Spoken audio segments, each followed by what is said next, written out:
नमस्कार, मैं हूं अंशिता। क्या बात है, कांग्रेस अध्यक्ष के बेटे प्रियांक खड़गे ने तो इलेक्शन कमीशन यानी कि चुनाव आयोग से ही मजे ले लिए। आयोग ने पीएम मोदी को नालायक बताने वाले बयान पर सवाल पूछा था कि आपके साथ क्या किया जाए। इस सवाल पर प्रियांक ने उल्टा सवाल दाग दिया कि ये तो छोटा मोटा है, पहले आप बताइए कि नफरत फैलाने वालों के खिलाफ आप कब एक्शन लेंगे। इसके साथ ही मल्लिकार्जुन खड़गे के बेटे प्रियांक खड़गे एक बार फिर अपने बयान से सुर्खियों में आ गए हैं।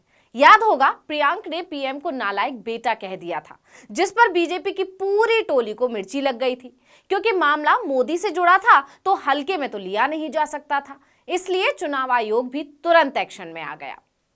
खैर, अब आते हैं मुद्दे पर। तो मामला यह है कि 1 मई को कांग्रेस अध्यक्ष मल्लिकार्जुन खड़गे के बेटे ने एक जनसभा को संबोधित करते हुए कहा था कि प्रधानमंत्री मोदी जब कलबुर्गी आए थे तो यहां की जनता से नहीं डरने के लिए कहा था, क्योंकि बंजारा समुदाय का बेटा दिल्ली में बैठा है। लेकिन ये कैसे होगा अगर बेटा नालायक है।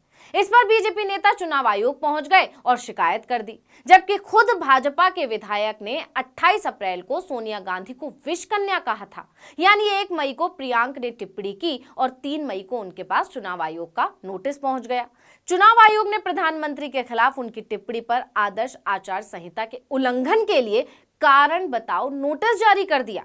चुनाव आयोग ने उन्हें 4 मई शाम 5 बजे तक इसका जवाब देने को कहा था, जिस पर प्रियांक ने अपना जवाब दाखिल किया और बीजेपी के दुर्व्यवहार और लोगों के बीच नफरत फैलाने के लिए जाति का इस्तेमाल करने वाले सभी आरोपों का खंडन किया। लेकिन अपनी बात रखते हुए प्रियांक ने चुनाव आयोग से ही सवाल कर डाला, जिसकी अब चारों तरफ चर्चा हो रही है। उन्होंने 3 पन्नों में अपना जवाब दिया। इसके साथ ही उन्होंने नफरत फैलाने वाले बयानों से निपटने के लिए चुनाव आयोग को ही उसकी जिम्मेदारी याद दिलवा दी। उन्होंने कहा कि मॉडल कोड इसलिए बनाया गया है ताकि जो लोग नफरत भरे और लोगों को बांटने वाले बयान देते हैं उन्हें सजा दी जा सके। नोटिस के जवाब में उन्होंने आगे लिखा कि चुनाव आयोग के पास नफरत फैलाने वाले बयान से जुड़े सभी मामलों की जानकारी है। लेकिन इसके बाद भी अभी तक केंद्रीय गृह मंत्री अमित शाह, बीजेपी के राष्ट्रीय अध्यक्ष जेपी नड्डा या यूपी के मुख्यमंत्री योगी आदित्यनाथ समेत दूसरे नेताओं के खिलाफ कोई कार्रवाई नहीं की गई है। मुझे उम्मीद है कि सभी को कानून के बराबर मानकर आयोग उनके खिलाफ निर्णायक कार्रवाई करेगा। यानी प्रियांक से सवाल पूछने वाले चुनाव आयोग पर ही सवाल उठ गए। प्रियांक यहीं नहीं रुके, उन्होंने आरोप लगाया कि बीजेपी की शिकायतें सिर्फ उसकी बौखलाहट को दिखाती हैं। उन्होंने जवाब में लिखा कि जाति भारत की सच्चाई है। इसके साथ ही कांग्रेस नेता ने ट्वीट करके चुनाव आयोग को भेजे गए अपने जवाब को ट्विटर पर भी साझा किया। उन्होंने कहा, आदर्श आचार संहिता के कथित उल्लंघन पर चुनाव आयोग के नोटिस का जवाब दिया। मैं वंचितों की आवाज उठाने के लिए कोई भी बलिदान देने और किसी भी सजा को स्वीकार करने के लिए तैयार हूं। जय हिंद, जय कर्नाटक।